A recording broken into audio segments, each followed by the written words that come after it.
thank you so much for joining me. This is a quick one. I'm so excited and I had to just quickly do this video. I'm so excited about the video that I saw last night, a video of a guy that I interviewed. I think this was in 2018 or 2017. I need to get my facts right. I'll add it in my text.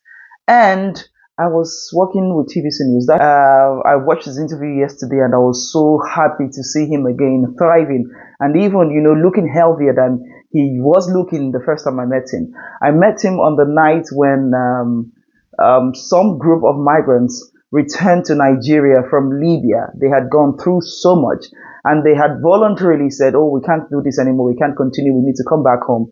We don't care what people say. We don't care what it means for our lives, but we're coming back home because it's far much better than being slaves in Libya.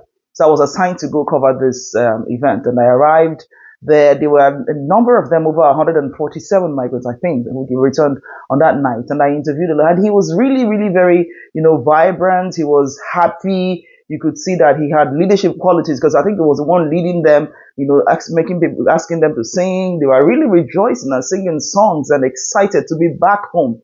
And I spoke to him, and he really spoke very well. It was an impressive interview. So I was so glad to see him yesterday.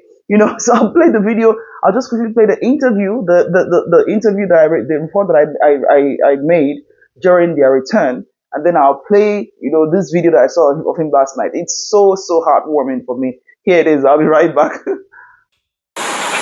The 5-hour flights from Tripoli to Lagos may be short for some regular flyers, but for these migrants desperate to leave Libya and longing to be home to see their loved ones, the plane didn't fly fast enough. I left Nigeria at 2016. Mercy left Lagos hoping for a better life in Europe, but her dreams crashed after she arrived in Libya through the Sahara. I wasted money. If I use that money to start, I use that money and open my own shop in Nigeria. I know how many guys that will be learning work, man, and I know how much I would have my own account. I just go into Libya and waste my strength and waste everything, my life, everything.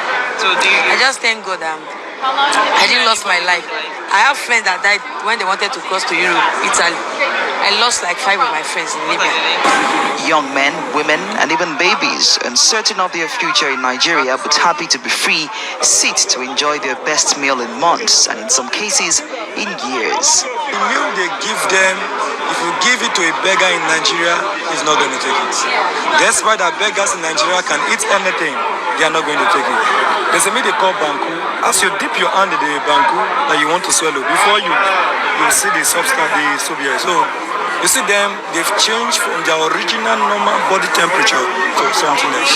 It's only in Tranquil they will use binding wire to tie both hands, both legs at your back and keep flogging you day in, day out. No food. Just omza. There's one bread they call omza. Just slice a little bread like this. You take it for the whole day.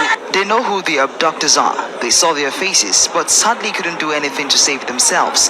They were betrayed by strangers, their country, and compatriots. They use we Nigeria to do many illegal work, like labor work without no payments. A lot of Nigeria inside prison. Some they give them life in prison, some they give them 2 years in prison. And every day they flog everybody. They say they don't want we blacks, that we should move out of their country. For some, being back in Nigeria may not bring their slavery to an end, as the cartel of human smugglers sometimes have their eyes on them, demanding ransom even on home soil. They follow Nigerian man sell their own Nigeria person for money. Even among us here, it still happening here. If you can stick around, you will still notice it. It's still happening here, even where in the camp where we stay.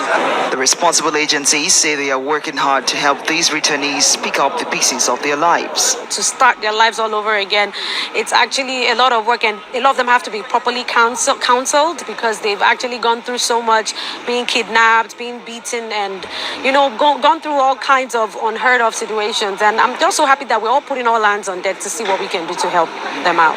Where they can stay for up to 90 days. It's the first of its kind in the country. We train them in some trades or retrain those who already have trades. And we also ensure that family tracing is done, because some of them don't want to go back to their families, especially those who have, that feel that fear or shame or stigma. Despite their doubts and fears about life back home in Nigeria, they agree that there is indeed No place like home. Ugochi Olibo, TBC News.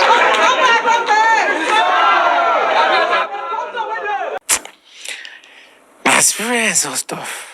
And the boat was leaking. Yes, the boat was leaking, and one side was just bad, and the persons on the other side just dropped inside the water. And the Navy people came to rescue the boat. So they now rescued us to dry land to a place called Zuara in Libya. And after we've driven for like 3 hours, and we should have even approaching the Blue Sea, because here in Africa is the Black Sea, towards Europe is the Blue Sea. So we are seeing the Blue Sea ahead of us, and they now rescued us because of that boat was already leaking. There's no way we could get to the rescue on the sea. So they had to bring us to the dry land. And when we got to the dry land, they rescued both the ones that are dead and some of us who God gave grace to still be alive. So when we saw the persons we entered boat together, we were not crying for them.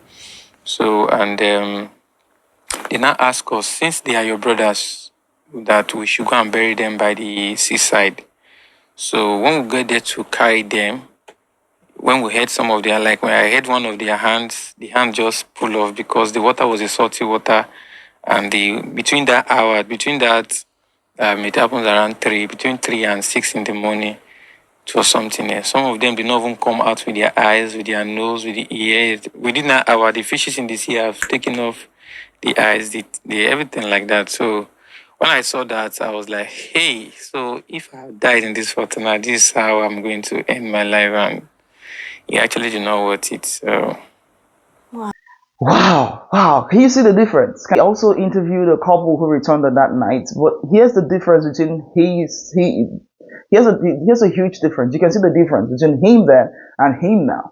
And a lot of times as journalists, or personally myself, I think about those who I've interviewed. I ask myself, where are they now? What are they doing? What's their life like? Did it get better for them? Are they still alive? Are they thriving? Are they healthy? Are they supported? I think about them. I think about this 90-year-old woman who I interviewed who told me she had moved 4 times. She lives by the edge of the ocean, the Atlantic Ocean in Lagos. And she told me, I've moved 4 times and this is my home. I have nowhere else to go to. And this is it. This is the last place. I don't have anywhere else to go to. But I think about them. I think about her. I think about her. I think about so many people who I've interviewed in the past and I wonder, did life get better for them? Did Nigeria fail them? Did their country, not just Nigeria, did their country fail them? Did it get better for them? And so it was so heartwarming to see this young man thriving.